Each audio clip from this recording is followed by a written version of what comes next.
Hi అండి, welcome to my channel Humaira's world. Everyday morning ఈ ఒక్క డ్రింక్ తాగడం వలన చాలా బెనిఫిట్స్ ఉన్నాయండి. మంచిగా స్కిన్ గ్లో అవుతుందండి, మంచి హెయిర్ మేనేజ్మెంట్ బాగా గ్రో అవుతుంది, వెయిట్ లాస్కి అయితే తగ్గిస్తుందండి, స్టమక్ బర్నింగ్, యాసిడిటీ అనేవి తగ్గుతాయండి, డైజెషన్ బాగా అవుతుంది, హై ఇన్ విటమిన్ సి అండి. ఈ డ్రింక్ అయితే ఎలా చేసుకోవాలో చూసేద్దాం. మనం చాలా హెల్దీ అండి. దీనికోసం నేనైతే 1/2 kg ఆమ్లా అయితే తీసుకున్నానండి. మీకు ఫ్రెష్గా దొరికితే ఫ్రెష్గా తీసుకొని మంచిగా వాష్ చేసుకోవాలండి.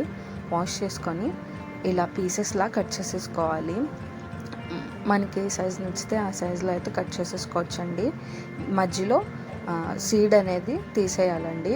మధ్యలో సీడ్ ఉంటుంది కదా హార్డ్గా, అదైతే తీసుకొని ఇలా పీసెస్లా అయితే కట్ చేసేసుకోవాలండి. అన్ని ఆమ్లాస్ అయితే కట్ చేసుకోవాలి. ఇదిగోండి, ఈ విధంగా కట్ చేసుకోవాలండి. ఇప్పుడు ఒక మిక్సీ జార్ తీసుకొని దాంట్లో మనం కట్ చేసి పెట్టుకున్న ఆమ్లాస్ అయితే వేసేసుకోవాలి. ఇప్పుడు దాంట్లోనే ఒక ఇంచ్ అల్లం పీస్ అయితే కట్ చేసుకొని వేసుకోవాలండి.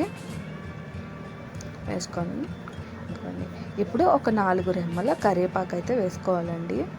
వాష్ చేసుకొని పెట్టుకున్నానండి ముందే. ఇవన్నీ దీంట్లో మిక్సీ జార్లో అయితే వేసేసుకోవాలి. ఇదిగోండి, మిగతా పీసెస్ అన్నీ కట్ చేసేసుకున్నాను ఆమ్లావి. ఇదిగోండి, సీడ్స్ అయితే పక్కన పెట్టేస్తున్నాను. ఇలా మొత్తం పీసెస్లో అయితే చేసుకొని మిక్సీ జార్లో అయితే వేసేసుకుంటున్నానండి.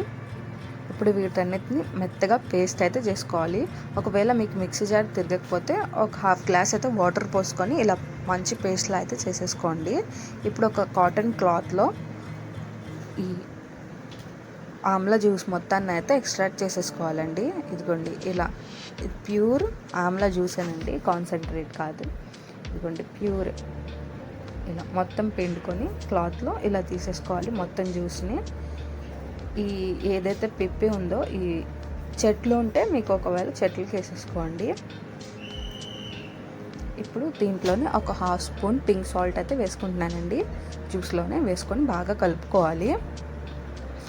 సాల్ట్ అనేది కరిగేంత వరకు అయితే కలుపుకోవాలండి. ఇప్పుడు ఒక ఐస్ క్యూబ్ ట్రే తీసుకొని మనం చేసుకున్న జ్యూస్ మొత్తాన్ని ఐస్ క్యూబ్ ట్రేస్లో అయితే నింపేసుకోవాలండి. ఇలాగా ఏ షేప్ ఉన్నా పర్వాలేదండి, జస్ట్ ఐస్ క్యూబ్ ట్రే ఉంటే చాలు. వాటన్నిటిలో ఇలా ఫిల్ చేసేసుకోండి. మనం జ్యూస్ మొత్తాన్ని ఫిల్ చేసేసుకుందాం. మొత్తం అయితే ఫిల్ చేసేసుకున్నాను. ఇప్పుడు వీటిని డీప్ ఫ్రీజర్లో అయితే పెట్టేయాలండి. ఇలా ఐస్ క్యూబ్స్ అయితే అవ్వాలి. నేనైతే ముందే కొన్ని ఐస్ క్యూబ్స్ అయితే చేసి పెట్టుకున్నానండి, అవి అయితే చూపిస్తున్నాను మీకు. ఇదిగోండి, ఇలా ఎవ్రీడే మార్నింగ్ ఏమి తినకుండా ఒక 1/2 గ్లాస్ వామ్ వాటర్లో 2 cubes Amla juice ice cubes అయితే వేసుకొని మంచిగా కలుపుకోవాలండి. మీకు ఇష్టమైతే హనీ యాడ్ చేసుకోండి, లేకపోతే స్కిప్ చేసేయండి. రోజు ఇలా తాగడం వల్ల చాలా హెల్త్ బెనిఫిట్స్ ఉన్నాయండి. చాలా అసలు మనకి హెల్త్ అనేది పాడవకుండా ఉంటుంది. ఇలా ఐస్ క్యూబ్స్ చేసుకొని మనకి ఏ క్వాంటిటీలో అయినా చేసేసుకోవచ్చు అండి. చేసుకొని ఇలా స్టోర్ చేసుకొని కూడా పెట్టుకోవచ్చు. 6 months అలా స్టోర్ అయితే ఉంటుందండి డీప్ ఫ్రీజర్లో. నేనైతే ఇలాగే చేసుకొని డీప్ ఫ్రీజర్లో అయితే ఒక బాక్స్లో అయితే పెట్టేసుకుంటాను. మరిన్ని వీడియోస్ కోసం సబ్స్క్రైబ్ చేయండి.